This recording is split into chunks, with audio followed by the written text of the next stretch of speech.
Hello, everybody, and welcome back to the Dead Star channel. Guys, today I am back with The Last of Us. Now, this is going to be very strange for a lot of y'all. Y'all are probably like, but Vincent, you've already completed The Last of Us. What are you doing? The Last of Us on the PS4. This is The Last of Us 2, as you remember, already done on the channel. Make sure to go check out those playlists. But today, we have something very special. In the making of bonus for the remastered version on PS5, there are stuff called lost levels. Play early versions of levels that were cut during the original development of The Last of Us 2. These levels are presented in an unfinished pre alpha state and have optional developer commentary. There are three of these. And I'm going to try to do all of them in one episode. If not, we're going to come back and do each of them for a separate episode. But let's just hop into it. Honestly, I miss this. This is the Jackson party. Ellie nervously attends a party in Jackson. All right. Developer commentary. Um, introduction video. Begin the level introduction video from Neil Druckmann. Uh, sure. You know what? Why not?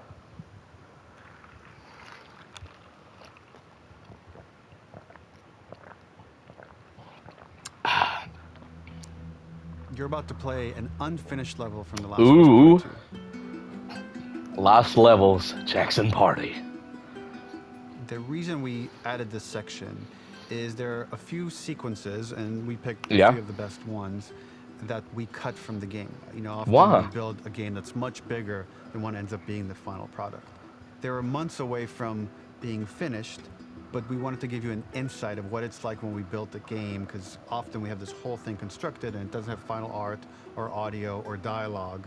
And here you get to see the building blocks of what it's like when we first string a bunch of these levels together. This is the Okay. intro to the first deleted level, and this one is the roughest of the three. Ooh. We wanted to show more of how Jackson operates. So this Okay. is the festival where Ellie ultimately kisses Dina. This sequence would have come very late in the game as a flashback sequence while you're in the farm with Dina.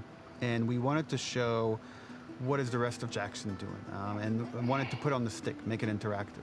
So you could see when you're outside, there are all these almost like carnival games that you can play. You could mix drinks, you could play with these kids that are playing a sort of clicker Marco Polo, sit down and listen to conversations. And all the different interactions were first or second pass, very, very early passes. The building blocks are there, but nothing's Okay. final. And ultimately, while we were very excited by the sequence, it's pretty fun and lighthearted. It just slowed things too much as we're barreling towards the end of the story at this point. But I wouldn't have Again, minded reminder, that. Rough, missing audio, missing animation, missing gameplay tweaks, missing dialogue, but pretty representative of what it would have been. So enjoy. Hey, you know what? Thank you anyway, but hey, I wonder why you. Oh, Jesus Christ. What the fuck is wrong with me? Okay, so I'm gonna have to read it off because these don't have dialogue choices. Oh, God. Yeah, this definitely wasn't finished. Alright. Let's do this. Dude, it's so crazy to be back. Originally, this level was going to transition us to farm. We would go all the way through to the dance, where Ellie and Dina share their first kiss. Then we would play through farm, and when Ellie plays the guitar at night, she would remember the Seth incident. So, the opening for this Oh, was a I little do tricky. remember this. We needed it to match at least a little what you might expect emotionally coming from prior beats, because we were already purposefully disorienting you in time and space. Remember, you just came from this huge fight. To jump straight into it would have been a little too jarring. After some back and forth, we rooted it in Ellie's nerves, calling back to her hands shaking in the theater. But this time, for a much more innocuous reason we'll find out later. She's Okay. nervous because she has a crush on Dina, who is the only reason why she's here at the dance. Damn. Something we really wanted to do was highlight the way their lives had turned upside down since she went down this path. We had this idea of recontextualizing all of our usual gameplay mechanics that were designed for really violent ends. The workbench, door bashes, throwable weapons, and even the infected, which is my personal favorite. Peppered throughout the level are moments of levity or shared history, all the while seeing how happy and mundane they all were before her huge revenge odyssey. Wow, that's interesting. What's this? Can I get a shot? Oh, I can. I can get a drink. You know what? Tequila.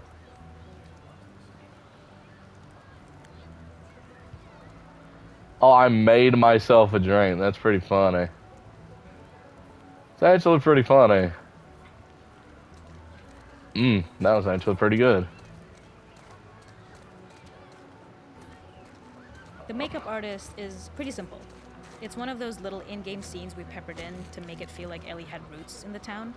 Hallie, our writer, mentioned that in her mind, an Huh. ex-girlfriend of Ellie's tattooed her arm to cover up her scar.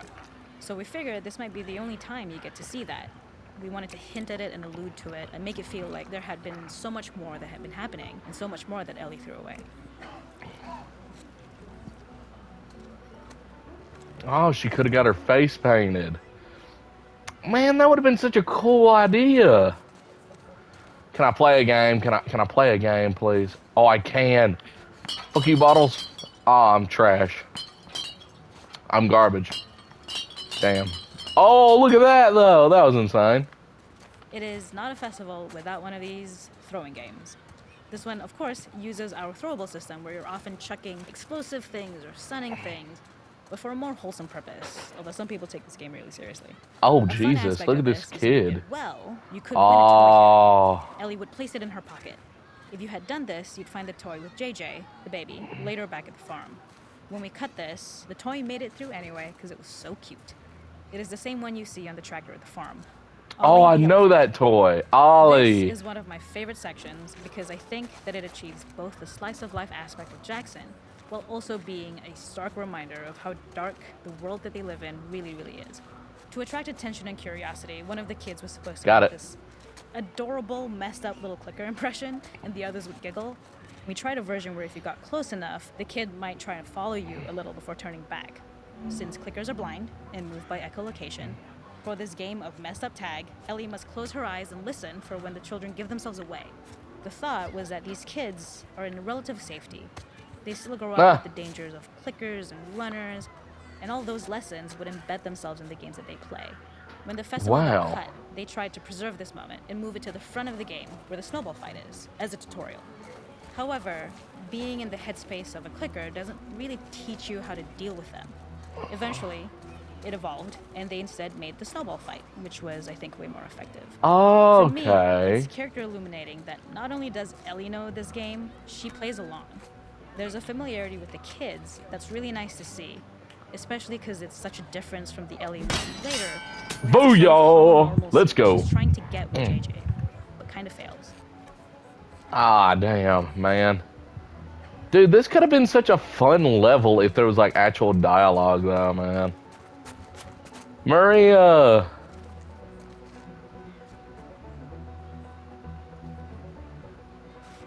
Tommy! Man, it's been so long since I played this game, man. It's great to see y'all. Ah, man, that breaks my heart. And that was it. That was the end of the Jackson party. Wow. Okay, well, I guess we can go to the next one. Seattle Sewers. Yeah, let's do it. Oh, God, man, that made me sad, bro. Man, bringing me back to this game was not a good idea. Lost Levels, Seattle Sewers. In this second deleted level, which is an extended sequence of the sewers in Seattle, this comes on the heels of where Ellie goes into a building and she survives an attack by stalkers and gets thrown out of a window and gets swept away by the current. And then we cut this section that used to be there in the final game. Now you will get to play it. So this was a way to get a bit more interesting puzzles, interesting traversal, figure out how Ellie can navigate the sewers with the fighting current. Ultimately, with a lot of these levels and these sequences, the reason why we cut them were for pacing purposes. But here it is for you in this very kind of raw form that part of it will feel finished, parts of it will feel like assets are missing as far as audio, animation won't be final, but it's a glimpse into what a game looks like when it's months away from finishing. Yeah. Enjoy. Yeah, I get that, man. I'm not expecting like the best of things. Holy shit! Dude, I was not expecting this! Oh shit. Oh fuck. Fuck, fuck, fuck, not again. Oh shit. Well, here we go again.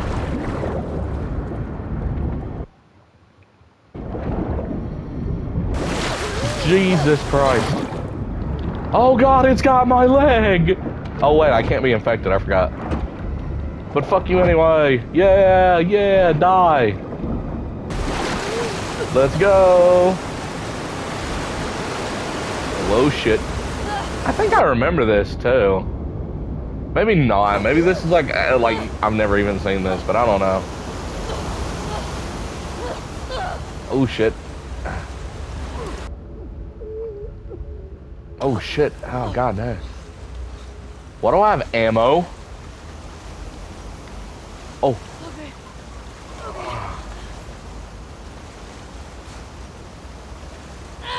Ow. God almighty, ow. Fuck Seattle. Yeah, fuck Seattle. I This get it. level, internally known as Find Where the hell Nora, am I? was quite long in duration as we had to make Ellie traverse a far distance to the opposite side of downtown Seattle. The sewer section was originally longer than what we released the game with, approximately 10 minutes more. This was one of the few areas of the game that used water flow as part of a traversal puzzle. The player has to go upstream to use the current to get to the platform to reach the other side.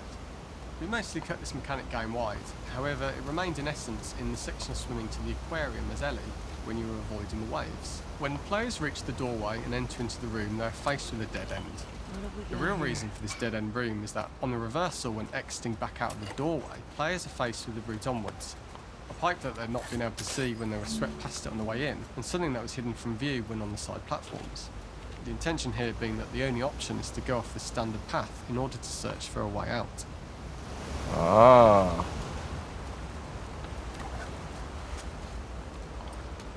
Dude, I've got all of my guns back, and that terrifies me. And fuck it. Oh, Get me let's the hell go. out of here. Ugh.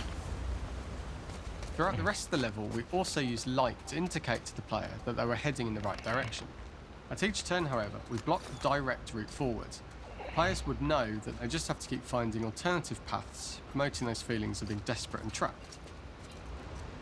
Well, thanks. Now I Slowly definitely feel introduced the player scared. to consider climbing into smaller pipes and Up and crouching out. in these tight spaces. Just keep This going is up to and slowly out. build up to and encourage the player to climb into such small pipes that they'd have to be crawling on their stomach, which is something that the player previously may not have recognised as a playable space, let alone the desired route they need to take. We Okay. added a tiny space just to reward the player's exploration with a pickup item, and we made sure it was something that made sense that you'd find in this area. A canister and all the garbage that had been washed into the sewers from the surface. Ugh. Yeah, thanks a lot. Appreciate it. We loved the idea of making Ellie prone through a tiny dirty pipe in order to get out, as it was a great opportunity to use our prone mechanic. Where's your shit, The Ellie? unique camera setup was created to support crawling in these pipes, as the standard prone camera is much higher above the player. We also created custom collision in order for Ellie to manoeuvre in these tight spaces easily. Initially, the oblong collision capsule around her character caused issues crawling around corners. We put extra effort into the custom corner collision, so the movement experience is as smooth as the main game. Huh. Well, that's pretty In cool. order for the player to feel cramped, claustrophobic and desperate, we'd been enforcing the traversal mechanics that allow for a tight environment which promote these feelings. We introduced the use of the squeeze through so that we can keep the player feeling enclosed and tight, but without repeating the same geometry. Here we change from low ceilings with wider walls to high ceilings and tight walls to change up the spatial pacing and keep the level from repeating itself. Well, that's fucking terrifying. Thank you for making me feel claustrophobic. Yeah, I know it would be a really shit way to die, Ellie. Man, this would have been awesome to do before, like, going to fight Abby. Originally, we had the water line much higher here, so players had to swim through this tight tunnel. However, from watching user test feedback, it was occasionally causing people to discount the route entirely and turn back on themselves. So to avoid any risk of this happening in the final game, we present a lower water level so the tunnel is easy to see and commit to using. Although this isn't as impactful without the prone swim, it's the better decision as it means a smoother experience for the player with no backtracking frustration. As we surface True. from the water and over the crest of the slope, we reveal what is further in this tunnel. A clicker that has sprouted and the fungus has grown on the sides of the pipe. It was great to see people who user tested this area becoming increasingly worried as we forced the player to squeeze past the fungus and inches away from the clicker's face, all the time not being sure whether the clicker might be alive or attack them. Although we aren't as cruel as to force a clicker attack in such close proximity, we do have a payoff for this moment. This clicker momentarily turned into Joel to show Ellie's PTSD from what happened to Joel at the start of the game. Ultimately, we decided to save this moment for the farm level, as it was more impactful there because it could become the centrepiece of that experience. Whereas in the series, we weren't able to make it as much of a narrative point and give it the breathing room and reaction time that it deserves, given the tight space. Okay, so that other one's going to be really Draw the weird. player towards this pipe, as it's seemingly the route out of the tight space. Fairly soon, it's obvious that this path is blocked. If the player goes all the way up to the bars that block the path, they are rewarded with a pickup, so this journey doesn't feel wasted. It was important to encourage the player to try to progress along this path so that they would subtly be thinking of progress in this direction. We hint to the player that there is a bigger, new space beyond this pipe by showing the player the waterfall. This helps players consider the other route where they don't know how far the tunnel is or whether they'd make it. Alright, so this is apparently the one where the fungus was. Yeah, look at it. Ugh. Oh, fuck me. Oh, Jesus. Alright, watch the clicker.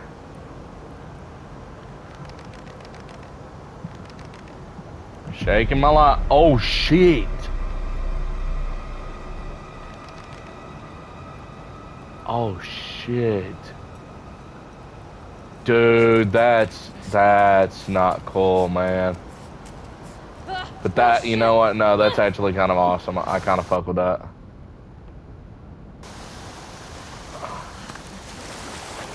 Oh, please tell me I did not just go all the way back.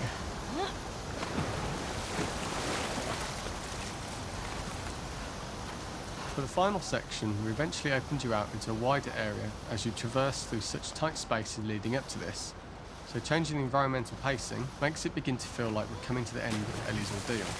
An earlier iteration used the current that we'd shown at the start for a slightly tougher traversal puzzle to conclude the sewers. The ladder was clearly visible from most of the area, but the player was faced with a fast-flowing torrent of water they couldn't cross.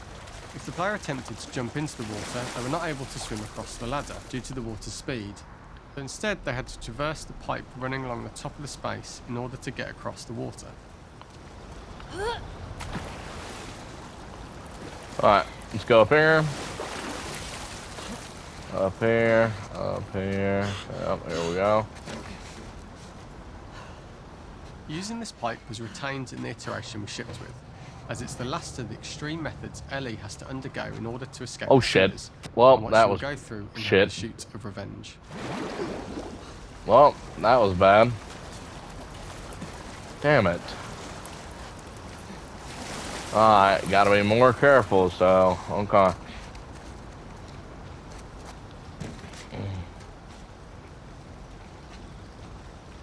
Alright, well, let's go.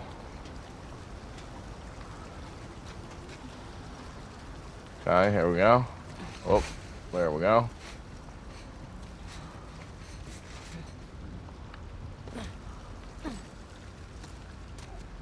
The last ladder climb is quite lengthy, and although we could have trimmed it down to a shorter climb, we liked how this last segment of the journey built anticipation for whether there was success at the top or not after all you've been through. Ultimately, the ladder exits out into the subway station, which is how it connects in the final game. Ellie then has to find her way to the hospital from here, crossing paths with the scars for the first time. Ah.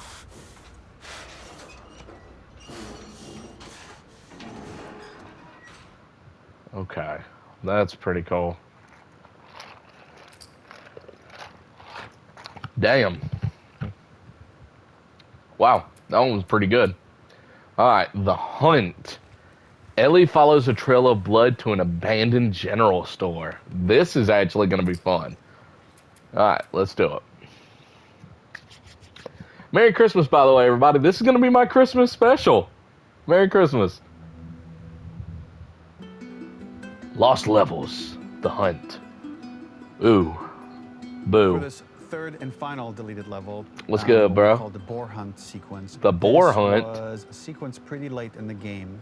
It was right after the whole Seattle Abby sequence where Abby spares Ellie. And then we wanted to come back into Ellie's story, but keep it a bit mysterious of how much time has passed, where is Ellie now? So we're coming in on Ellie, and she's following a trail of blood. And we wanted to mirror, in a way, the deer hunt sequence from the first game, but this time do it with a boar. And there's something with Ellie that now she can't let go of this violence. She's pursuing it, even against this innocent animal. This was another opportunity to show how the violence that Ellie has experienced, the violence that she witnessed being afflicted onto Joel, is still sticking with her. And she's still experiencing these PTSD moments. Ah, This man. was a sequence that was pretty far along and was cut pretty late in production. Parts of it are still really rough, but the gameplay, the building blocks were all there. I think you'll have fun to see, like, again, a rough, unfinished sequence that you can play. You can see all the way to the end, and including a cinematic that we end up cutting. And the remnants of the sequence ended up being mentioned in Ellie's journal. So this part of the story that we developed still made its way into the game. It was in the It's kind of game. optional stuff that you could read about, but here you get to experience it. So as a reminder, this is pretty rough, months away from being finished, but you get to see it now. I don't know what you're meaning. Like, I'm talking about, like, these things are actually not looking that bad. All right, let's go. So the boar hunt was one of the hardest levels for me to work on. It was a huge challenge with the systems that we had, and we kept trying, but it never felt quite right. Originally, the level happened after the Jackson Festival, which also got cut, but before Farm. Once the festival got cut, it became the prologue to Farm. The intended experience is that we jump forward in time after the fight with Abby in the theater. We don't know where Dina is. We likely assume she's dead because she was just bleeding out. Ellie is alone. Her hair is short. So maybe this is the future or the present. And she's hunting. Hunting who? Abby still? In early iterations of the fight, it was more arena-like. The player slowly whittles down the boar's health. Ellie gets more visceral and more vicious. We get a little worried about her. As the boar gets weaker, more panicked, more feral, and we start feeling sympathetic to the boar was the hope. In all of these iterations, especially of these wider areas, it required custom AI and scripting to make sure it continued to feel organic as an animal, but we really needed it to do specific stuff. It needed to be able to close distances really, really quickly. It needed to charge to attack, but we wanted the feeling of hunting, so we needed to track it down from afar. And we also needed to discourage the player from attacking the boar when it's that close, or it would kind of turn into this melee kerfuffle. How do we do this in our world while keeping the boar believable? Huh. Interesting. We must have gone through 5 or 6 iterations of the boar fight and all, and every single time it changed pretty drastically. We split it into clear phases, where one This was looks like all long insane. range. We tried another where you're getting close and you get the jump on it quite literally. You're jumping off of a rock to attack it. And then finally, we tried a bunch where you almost sort of go around a bunch of trailers and try and wrestle it. We uncovered after some time that taking down a boar over several phases felt very laborious and a little dramatic. It was comically long. It felt too boss-like, a little too gamey. We decided to cut the first few phases, and we opted for a cold open after the boar had already been hurt off-screen. So that allowed us to focus on feeling like we're closing in on prey and to introduce the boar when it was at its most dangerous. Already hurt, already feral, much too close for comfort. And so the thinking was it would bring us more into Ellie's mindset. Is this really hunting for food, or is she hunting for some other reason? The gas station was built to highlight the boar's destructiveness. Since it's cramped, the boar feels larger. We also feel trapped with it, or perhaps it's trapped with us. Holy shit! When it charges, it gets to us quickly, so we must be on our toes. This made it more aligned with Ellie's sort of hunting for trouble mindset. Listening became more important, as well as moving around slowly so it didn't hear you. Could you spot it before it saw or heard you? And could you get a shot off quickly enough so you could dodge out of the way? Or is the shot worth the cost after? It feels like a gamble. By the end of the fight, everything would likely be in shambles, the boar would burst through the back, and Ellie would follow in impact. Got you.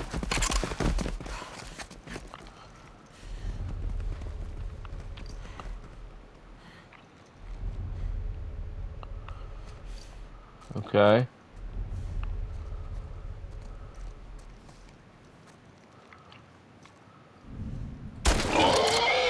It's over. Nowhere to run. Is there another audio thing? No? Come back here.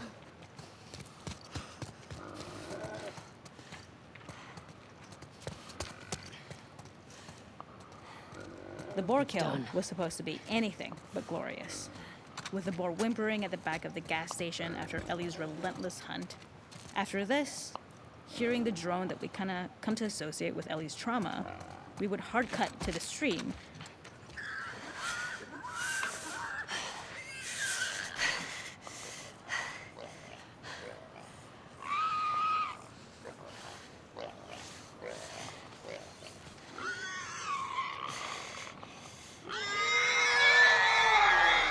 Jesus. Just put it down, man. It's freaking me out, please. Oh, God, please. God, man, I can't see Joe like this anymore.